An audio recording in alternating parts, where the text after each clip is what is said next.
Hey, hello everyone and welcome. I am so excited for this next session. We have our FDDF Kenyan Watch Party live with us on the main stage. Jumbo, Peter Amundi, you came all the way from Siaya County. I am learning about some Kenyan geography as we speak. I'm learning that a lot of the folks in this room came long distances to come to Nairobi, volunteer their time, exchange some great ideas at this amazing office hosted by the Palladium Group, one of our sponsors. So, Peter, I'm here to ask you, how did it go today? How was it? Thanks, Martin, for this opportunity. In my opinion, it went well. Yeah, I was just going to ask what topics you covered. Barak, do you want to say how it went? Yeah, there we go. Barak, we're going to put you on the spot and ask how it went. What were some of the big takeaways you have from today? Hi, Nick. Thank you so much for the opportunity to be with us this evening and joining the watch party from Nairobi, Kenya. The day went well, and we have our audience here. And I was just working with other volunteers. You can just say hi. Just sit here. Another volunteer, Angie volunteer, Steve volunteer, and now the audience can just say hi. Now, some of the topics that we were just discussing today is number one, because we are a political country. Number one is digital tech meets political rhetoric, which was very exciting. And topic number two is community challenges and possible tech solutions, basically in education and environmental, specifically climate change. Now, topic number three was the role of citizen developer in international development. Topic number four was innovative volunteerism for the sustainable development goals and career development. Topic number five was what is digital transformation anyway? So we just had a conversation here that was very interesting, and we were all excited just to meet you this evening. Thank you so much. That's amazing. Anything to add, Amundi, Peter? It sounds like you had a number of folks join. I see probably 20, 30 people in the room. Looks like a fantastic party, and many traveled long distances to get here. So any other thoughts you'd like to share about the experience? Good one. So what I love to share, Nick, 5 hours for 5 topics. I found that I struggled with that. People wanted like a whole week session, to be honest. But I think it was a good start. Members shared. We had guests who jumped into to share their bits. So in my opinion, it was a good start, and I think we are set for something good going forward. So yeah, that's my take. I love it. Well, what would you do differently if you could? Anything you'd do differently? I'm curious. This is the first time we're trying this, and we're very excited to have a number of watch parties, I think 6 or 7 around the world. Kenya's was one of the most active, so we're so grateful for that. But if we were to do this again, anything you'd do differently?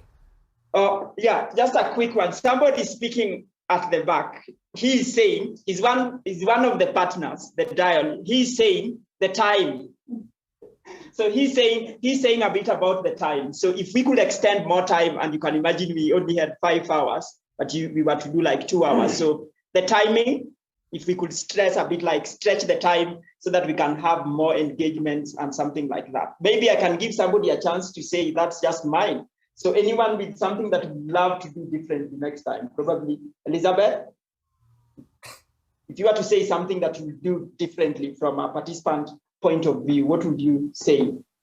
So the topic was very many, and they were very intense, and a lot of things to cover in between. So we didn't have enough time to go through everything. Suppose we could make it more longer, like if it could be a 3-day event where we have intense discussion around this, and also people get opportunity to network in a more of one-on-one way, get to know what other opportunities are there, how they can plug in. And also the other thing is to have breaks in between. So when we started, we had like running from morning until lunch hours. So it would have been better if we could have some short breaks in between, so that people can, just get some fresh air and come in with new perspective. And then the other one is the the panelists, if they could all be here physically, especially those who are in Kenya, it will be much easier to engage with them physically, being that they're all around us, except for those who are in other countries. Yeah, thank you. Right. Nick, did you hear that? That's Elizabeth. Did you hear all that? I'm amazed. Elizabeth, you put her on the spot and she did a great job with a great answer. And I think all of those are fantastic ideas and we're excited to implement them. I like the idea of more breaks and snacks. I'm just sad that I couldn't share my cookies that I baked yesterday for the audience in Washington, D.C. with the audience in Kenya. But maybe we'll figure out how to get some cookies to you next time. But thanks for that, Elizabeth. We appreciate your thoughts. Last question, Peter. All right, there we go. Last question for you is, if you were to summarize FDDF 2022 in a sentence, what would that be? And I would love to hear from a few folks. All right, summarizing FDDF 2022 in a sentence. First, let me say it's connecting the world through technology. That's good. Yeah, that's my sentence, I think. Anyone else want to share a sentence? So then I'll open it to other members. Probably, yeah, they can also jump on and share there. So anyone, so you just go to the audible a little bit. If you were to summarize FDDF 2022 in a sentence, what will it be? Joseph is just behind me. Mark, let me come closer so that Nick sees me. Hi, I'm Mark from Digital Impact Alliance. And one thing that I can say for our young people, our youth here, is an eye-opening sessions that we had today, and the ability to network. So it was a fabulous A+ session. Yeah, thank you. Oh, thank you so much. There you have a sentence. We appreciate you, Mark. Nick, I'm going to get you a lady so that they don't cry in the house. So ladies in the house. So Agnes, you want to jump on and summarize FDDF 2022 in your own way or in a sentence? Yeah, in my own words, FDDF 2022 has shown us the hope of digital transformation in meeting the problems that the community faces. And through that, we have hope that we'll find solutions. And as the young people are going to apply what we've learned today about the digital transformation. Thank you. There you have it, Nick. Well, we thank you so much, and I know our time is coming to an end here, Peter, but I think I just want to, again, just express gratitude to you and your amazing colleagues, Barack, Mark, others, Elizabeth, we heard from today. The world is a global village, and we are excited to continue this model and to find more ways to connect and to improve on it. So thank you so much for convening today. And thank you so much for all the energy and creativity that you brought to this journey. Thank you, friends. Thanks so much, Nick. And we hope to connect soon. And probably volunteers can find a chance to continue with the conversation. So I deeply appreciate. And you guys, how do we give a virtual clap? So a virtual clap is coming. That's how we do it. I love it. All right, friends. So we say thank you and thank you so much. See you soon. Bye. Bye-bye. I'm going to build off of this, and I'm going to also share now some great shots of our watch party in Jordan. Let's do that next. And as we say goodbye to Peter Amundi and his incredible group, Sasha did an amazing job with her session today in Amman, and so you can see some of the photos from that experience. Looks like they convened about 10-15 folks for conversations, and look at that. That is really fantastic. So incredible to have watch parties from so many places all over the world, and great to hear from Amundi Peter as well, as we just did. So Thomas, I think now what I'd love to do is, the morning sessions were incredible. If folks have not had a chance or didn't wake up, I woke up at 6:45 just so I could catch Jamie Suskind and the incredible session that Kay ran from Dial on rethinking consent and So I would definitely encourage folks, if you haven't watched that, to do that. And then we also had a fantastic tech change session on digital health that my colleague Ariel ran with a number of fantastic digital health thinkers about thinking about the future of digital health. And we had an interactive activity using Miro in that. And then Manisha, wow, what a session on Burqa Avengers that you organized with Aaron and Martha. So if you haven't had a chance to see that, a tremendous story of animation meets TV show meets girls' education and empowerment. So lots of great stuff already happening. And then right before this, we had that just mind-blowing session with the Digital Transformation Deputy Minister of Ukraine talking about all things connectivity. And I only got to catch half of it, so I'm going to go back and watch the second half. So if you missed any of those, highly encourage you all to go back and watch. And then Thomas, I think now what I'd love to do is maybe play some of the highlight reel from our pop-up studio yesterday that we did in Washington, D.C., where we got to interview a number of participants who came in person. And so we've got about a 10-minute video, and then we will be back live in with our 10:30 programming.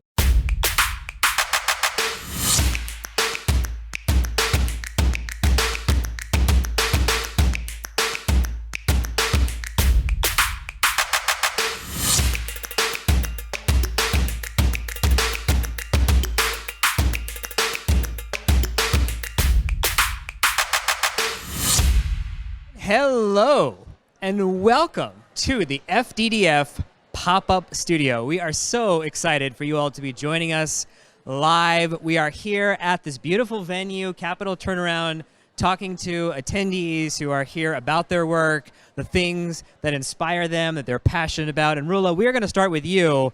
I am told that you are one of the top points earners already on the Tech Change platform. I don't know how you've managed to do that while being here in person, but that's incredible. Tell us a bit about who you are and what you're excited about. Sure.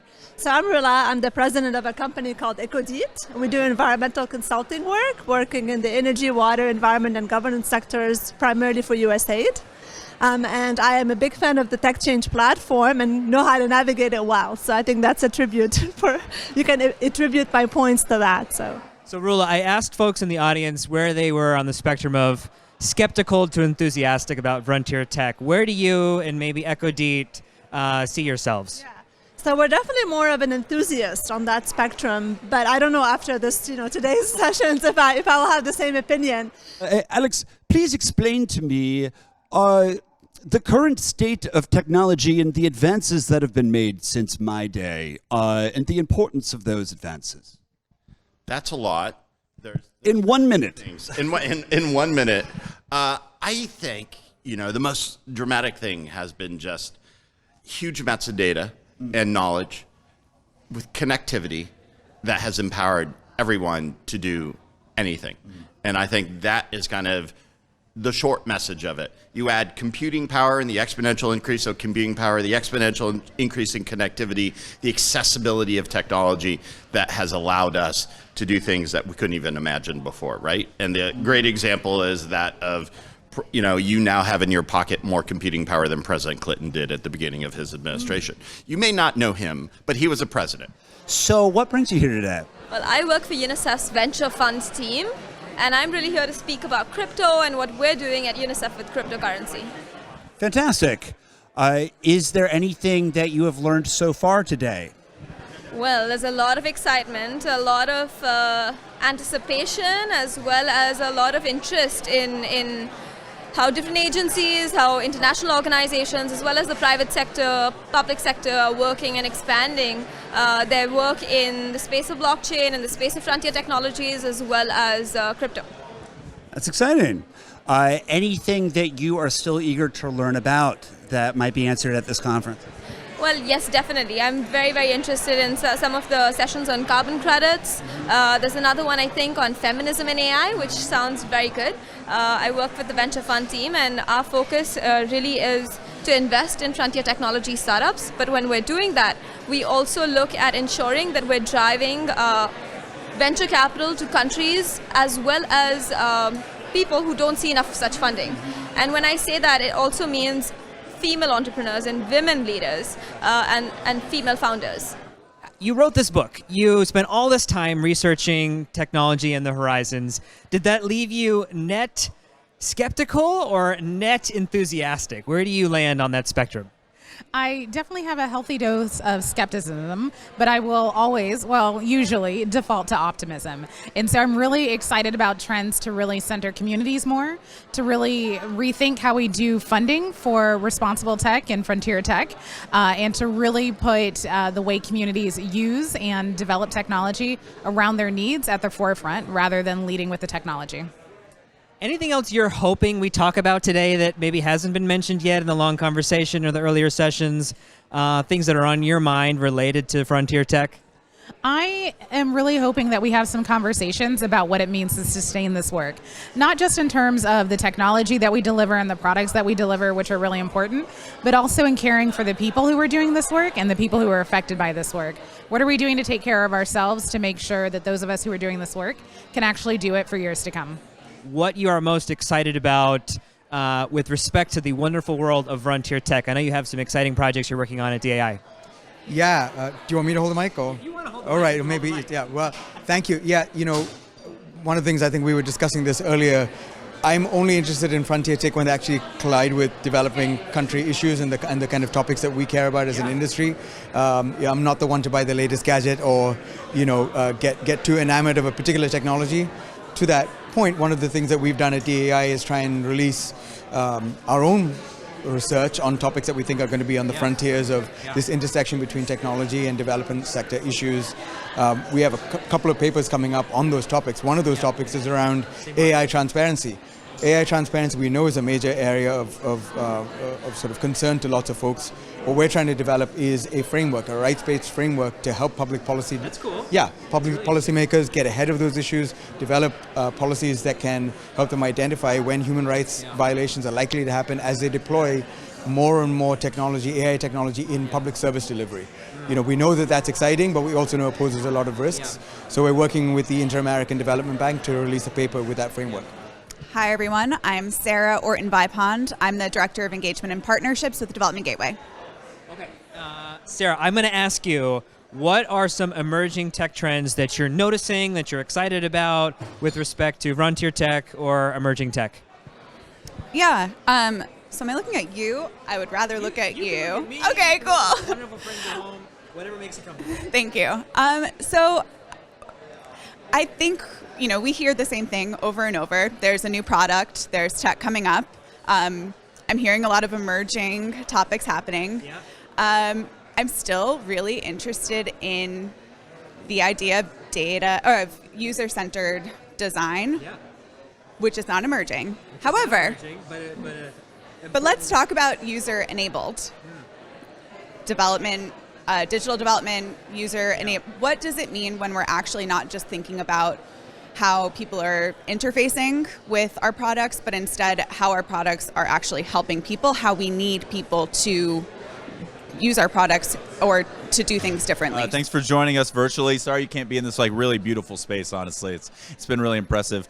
My name is Chris Watson. I run the International Development and Humanitarian Assistance Division at Premise Data, which is a crowdsourcing platform that's trying to disrupt how field data collection is typically done. All right, Chris, so I've been asking folks what they're most excited about with their work. You have been a busy person this year. You've had some Ukraine projects. You've had really an incredible amount of interest in your technology. Do you want to pick a few examples or highlights to share with us? Yeah, I think, for me and for Premise's International Development Team, the story of this year has really been scale. I think like a lot of folks probably in this room, we all, sort of started out getting money through some sort of innovation challenge that was meant to try new things. A lot of the people that fund that's here. We've really kind of made it out of that stage and into the we have to find a way to work with the bread and butter, international development efforts around the world. So we're at 29 different organizations within international development using us right now. And this year, a big part of that has been growth within the UN, especially UNICEF and the WHO. Hi, I'm Erica Troncoso. I'm a technical advisor at Trapaigo, and I sit on the innovations team, and I lead the Frontier Technology Solutions portfolio. So very excited to be here. This is right up our alley. So Erica, I'm going to ask you, you have a job at Chapago that looks at the intersection of frontier tech and global health. What are some of those innovations you're most excited about today? Well, we are really looking at how we can use frontier technology to improve health outcomes. So how can we really change the end user's life in terms of improving their health and overall life and quality of life? And we really feel like frontier tech has a good place in that and can do that. But how can we also start to de-risk some of the frontier stuff so that when it gets to that end user, that it's it's improving their life and not harming it in other ways that weren't expected. Is there anything that you've seen that you think could have great potential as far as what you do and helping you to accomplish your goals? At this particular conference? Well, I think one of the things that's wonderful, and I've just come from a great discussion hosted by Google about Google search and social impact, is you have people that work in the private sector, the public sector, nonprofit, who do a wide range of things and don't always necessarily get to be in the same room to brainstorm together, to ideate together, and most importantly, to think about solutions to real world problems that they're facing. And so I think there's great value in that, but also just learning about different technologies that are emerging, whether that's the use of AI for increasing humanitarian access or satellite data for all kinds of mapping, I think is really, really interesting and certainly helps inform our work that we do at FP Analytics. All right. Well, you got a little flavor for some of those interviews that we had yesterday, and we love this concept of the pop-up studio for bringing the in-person experience to the virtual audience and then that feedback loop. We're going to show you one more cool video that we have worked on, and I'm going to introduce this by saying that this entire conference has been one grand experiment of hybrid convening. We have learned so much, we've tried a lot of creative things, and we're really trying to push the fringe of what is possible for hybrid convenings at TechChange. So this video is going to capture a little bit of what that evolving model looks like for us, and then we're going to introduce or preface the next session, which starts very shortly at 10:30 on central bank digital currencies. So Thomas, if we can queue up that other video, and then we will get ready for the next session.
I always love that music. So thanks for indulging us, folks. We're really excited to have you be part of this grand experiment, this hybrid journey that we're all on. And we have in 2 minutes, we are going to have a really fantastic flagship conversation with the Central Bank of the Philippines. And the topic of that session is CBDCs, central bank digital currencies, are going global. So we're going to hear all about their experience and their case study of the Central Bank of the Philippines. We've got some very high-level folks joining us from the government there, So 2 minutes, take a quick bathroom break, and we will see you back on the main stage for that session. We are so excited to have you continue this conversation and this journey with us over the next couple hours. Okay, friends, signing off.